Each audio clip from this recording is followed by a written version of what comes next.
So the next horse we're going to talk about or show some work with is an advanced horse, well known to most, called Dargan.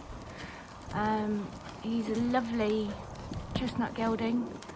I think he's 13 years old, I think, now. I'm pretty sure about that. A really cute little horse that's owned by Jane Delmisia. And I've been riding him for a year now. He's been beautifully produced, very successful with Emily King. And as you can see, we're riding today in a snow blizzard, which is lovely. He's a horse that can in the past be prone to tying up, hence why, I ride him with a rug on. Most of the time, especially to warm up, I take it off in a minute once I've done a bit more. But he was the horse, I think in the hacking video, that had a half clip as well at the beginning, just to keep his quarters always warm enough. So today I was working him, just thinking of things that we can all relate to, and something that's just a bit different, but can also just be fun. At the moment, it is not about going into the school and practicing shoulder ins, half passes, that sort of thing. Take the rug off because you can't really see him. I'm chatting to Thomas, saying let's take the rug off. I want to be able to see him. This is actually, doing this is as much for my interest as it is for yours, hopefully. I mean, it's lovely to get to be able to see the horses. I don't have mirrors, so it's just nice to be able to watch them and look at them, see them from a different angle. Just there, I mean, he can be a spooky horse. He's a lovely little horse that has a very easy, nice way of going, but he can be just a little bit cheeky with his spooks. And up this side of the school, especially with the hut and all the jumps, and he hates the little trees at the other end of the school, ridiculously so. They are tiny, 2 foot tall, with little plastic covers round, and when the wind blows and they move slightly, then he's a bit of a prat at going anywhere near that end of the school. And it's not like he gets particularly sharp or does anything naughty, but when he spooks, he just goes very set through his body and goes in a very, he holds the bit strong and just goes set and very straight through his neck and straight through his body. So a thing that's I always want to work on with that is not letting him get too straight, too set, and being one step ahead of a spooky horse, of knowing what I think he might be about to spook at, so I'm aware of it and can quickly get a positioning into him before he gets there. So yes, I've slightly over enhanced it then, of showing probably a bit more of inside flexion to get him used to it, but I would just, it could be the same thing even when you're in a dressage test. If there's a camera near the bottom, or there's, bigger spooky flowers by A than different to the other ones, and you might just want to just prepare on the corner to have a very slight bit of inside feel, inside bend, even if you can just see the inside eyelashes of the horse fractionally. To a judge and things, you can still look like you're straight, but it's just getting that feel on them, that you've held their hand, you've positioned them, and you've just got their 2 strides before they've had the moment to think of their spook. Lovely day, as you can see. God knows how cold or warm it was today, but not very. But we're very exposed, as you can see. We live on top of the hill. We can see for about 20 miles. But we're event riders and they're event horses, and we have to be prepared for all weathers. So here I am showing with him today variation of paces and variations of outlines. And this is just a fun exercise that anybody can do, any level, on any aged horse.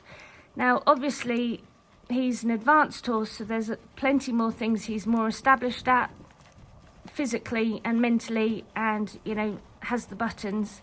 So I can ask that little bit more.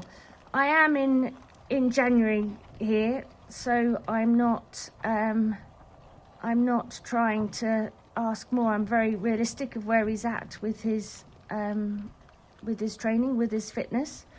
But what I'm wanting to do, the thing that's important to me is whatever pace I'm going, whether I'm over collecting a horse, whether I'm going very forward, whether I'm changing the outline to have him very up, very deep, very long, the horse has always got to be in self-carriage. It's not that I hold him up with a rein or I hold him with a leg.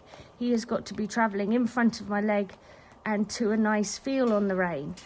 Whether I want to close my hand, close the rein and really pick up a strong contact, I want him to feel that he will keep going in the gear that I've put him into and accept into the contact.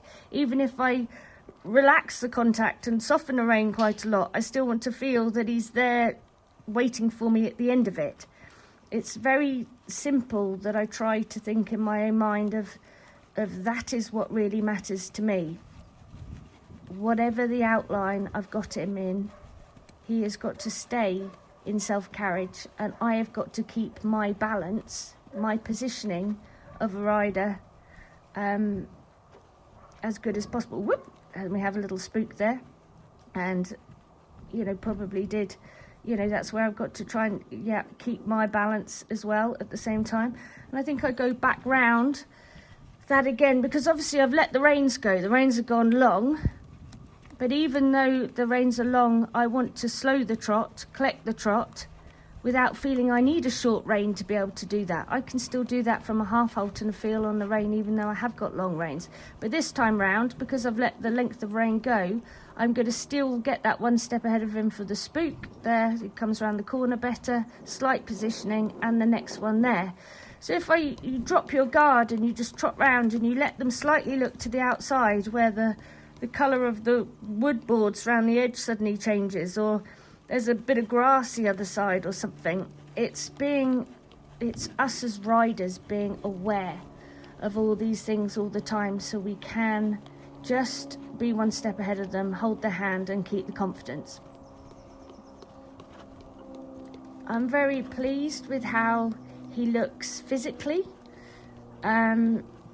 He's a horse that I think has taken, you know, he's come on for me. He's got stronger in his back end, stronger in general. And I find this sort of work can also help. And, you know, sometimes I'd also try, you know, you go for an advanced outline and then you actually try and ride, can I ride a horse above the bit? Which sounds crazy, but, and we've probably all got the horse or two in the yard that we actually can't get on the bit that naturally is probably above the bit, and if only we could get them rounder. But once you get a horse to, you know, just train and work with you, I think it's great and just a bit of fun and interesting to see where can I put this horse's head. If I want to ride him very up in an advanced outline, have I got an advanced outline? Is he very, you know, straight down in the vertical, not behind the vertical? Can I get him to trot along where he looks ahead of him rather than looking down at the sand? We get, in quite a lot of these tests now, we get stretch movements.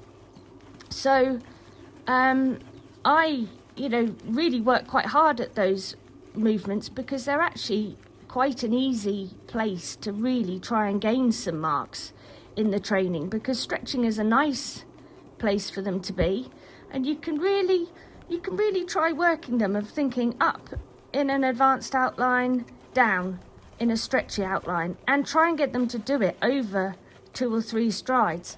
It takes practice, but in your test, you know, when you have to do it at A or C and you can prepare for it, just widen your hand, don't just throw the reins at them, because they have to feel like they can draw the nose, they can take it. So widening your hands is quite a good way to take contact, but a contact that it feels down the rein, and looking down to the side then as well, because they've also got to draw a nose a little bit forward. You watch people's test and think, you know, they're thinking, oh, he really stretched, he put his head really low, but they sort of curl really behind the vertical and really look at the sand, and the nose comes back, and it's got to be a stretch that draws something a little bit forward. So this I find quite fun. I find it interesting. Can I do this? Can I do that? Like I think with most of my training, and I think I said it in the last video, it's not about particularly, it's about exploring, experimenting. You know, not worrying about failure, not worrying that, is this right, is this wrong? It's just, you know, working with your horse, enjoying the work, being interested in what can you make them do and how you can make them do it with you in a good way. And here I'm over exaggerating to give an inside rein or an outside rein, really for the camera benefit, to think I'm not going to carry this horse. If I want to over collect, I am not just, you know, pulling the nose back, having a short neck and holding it. They've very much got to collect through your seat, through a half halt, keep your back, take it through your body, press down on your stirrups so you can come off your knee and bring your body back. But it's like I'm not carrying. You can be there with a supportive rein. It's a half halt, so feel it. Soften your wrists, soften your elbows, feel it. You don't have to throw your hand all the way forward to show that you're in self-carriage. And be careful when you do that your body doesn't go forward as well, because that's a balance issue as well that might send through to your horse that you want him to go forward. Stay very strong, very safe, secure in your back, that you take your half halt through your seat. Good boy. And exactly the same with the trot. Experiment. How can I go forward? How much can I go back? And you don't always have to do exactly the same transition, like really forward, really back, collecting to the same collection, going forward to the same forward pace. Think that you've got 10 gears in a horse. Now I'm trying to ride him above the bridle, that's it. So he can learn to put his little nose, and oh God, he's cute because he does little funny things with his nose. And try to get to feel, can you look ahead where you're going? Can I get him to draw the nose forward? Can I get him to bring the nose to the chest? Can I get him to put his head down to go near the knees? And it's quite fun. You know, sometimes it can be dull when you live and work on your own, that you're just trotting around the school every day on your own, and you think, what's my plan today? And you go in and do the same thing. You walk, trot and cant around with a horse in what you think is a dressage outline, and just do the same things. And I think this is fun purely for experimenting and seeing where I can get the horse and learning about different balances. It all helps for your jumping as well. Like if I'm coming to a big fence and things, I want to feel like I can get the horse in a balance that's uphill and looking ahead where it is and taking its neck out to give him his best chance of jumping as best as he can, and giving the scope to the horse as best as he can. Could go a bit more maybe. Could go a bit more maybe. I'm chirping at Thomas. Is he taking his nose out well enough or not? And poor Thomas gets chirped at a lot. But I haven't got mirrors. You hope most of the time you go on a bit of feel, but at the same time it's really cool if you can just get someone to come out every now and then to just film for a little while, whether you're looking at yourself to work on your position or you're just very interested in how good or bad your horse looks, how well he looks physically, and actually figuring out your outlines of knowing. Because sometimes you can think they're on the bit, and then you look at them and think, oh no, it wasn't quite where I thought I had it. But he can get spooky. As you can see, he's now spooking a little bit at the hut. And the moment he goes spooky, he just goes a bit straight, a bit stiff through his body, and his legs he doesn't feel like he just has that softness that he normally does, good boy, that he can have of just travelling a little bit easier and a bit softer. And so I do go towards the things that he finds spooky just to figure out ways of how I have to manage it. And then I thought I'd probably change the rein, which I go, whoop, and that is exactly right. You can see him just going a little bit proppy in his canter. And the moment I feel that he starts spooking, so I get a little bit of outside bend, because it's just having the horse very straight and through and not anticipating, good boy. So that was a true change. But again, just he was stiff enough for me. It wasn't like really uphill, really soft through his back and just going. I'm one to just also just get on with changes and do them. It was something that I didn't always love doing at the beginning, and I would sort of overthink a change, over prepare a change, over panic about am I doing the right thing for a change? That's better. That's a nice canter. And sometimes it's also just good. I didn't in my mind think that I was coming out today and doing any changes. I was more just thinking I'm varying paces, I'm varying outlines. That's a nice frame. That's good, very good. So that one was lovely. And the canter before was lovely. I could have told you from 20 strides out probably that this is just going to be a little bit, this is going to be a nicer one. But I also didn't want to think I'm not very good if I feel like I've done something and I haven't done, it didn't feel like it should do. I know that he feels just a little bit tighter to himself. I'm not going to get cross with him because that change wasn't good. I'll just go back and do a few more. There he goes. Yeah, he just went to anticipate slightly and just lose that little bit of straightness, and I would rather I didn't do one but kept the horse dead straight and it waited off my head. That's better. Good boy, very good. He gets a little pat. So that was really what I was thinking about today, is purely varying pace. Not just a walk, trot, canter transition, the variation within the pace and the gears within a pace. And imagine that, you know, they're a car and they've got 6-8 gears within each pace. But think as well, I'm always quite clear that if I change a gear, I want it to happen, just to keep them engaged. It helps keep the engagement of a horse behind a bit. If you think of your gear change or your transition to happen over 2 strides, rather than thinking, okay, I'll go from second to third, but it might take me half a second to get there, half a circle to get there. Half a second would be good. Half a circle to get there. Think that it can happen, you know, off an aid, whether it's still, you know, within a trot.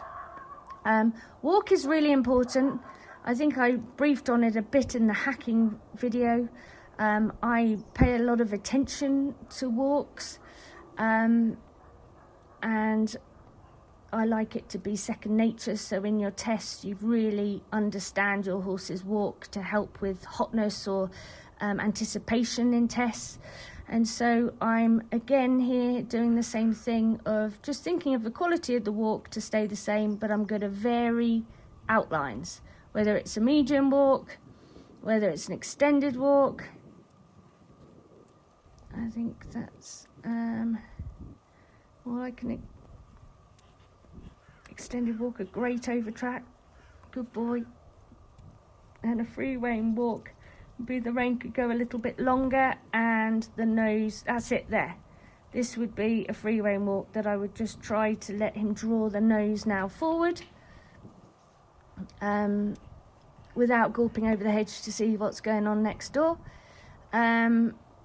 So even though they are long reins, I still wouldn't be very far away from the horse's mouth of knowing when he was going to look around. And also to collect from a free rein walk, I keep thinking of the quality of the walk. I don't stop the walk from coming back. Keep thinking that same rhythm, same rhythm, same rhythm. Keep it going as forward, but I'm just going to shorten the reins and close the hand to it, but keep him to it. And then start collecting. That's it. Collecting a walk without stopping on the back. Keep the, so his hind leg could then just be a little bit sharper. Again, I'm just wanting him to try and take a smaller, sharper step rather than keep that big walk, big over track, because it's quite good to also work on the collection without them getting hot, to prepare for either halts, which wasn't a good one. Still right hind. Right hind. Or a walk pirouette. Good boy. Okay.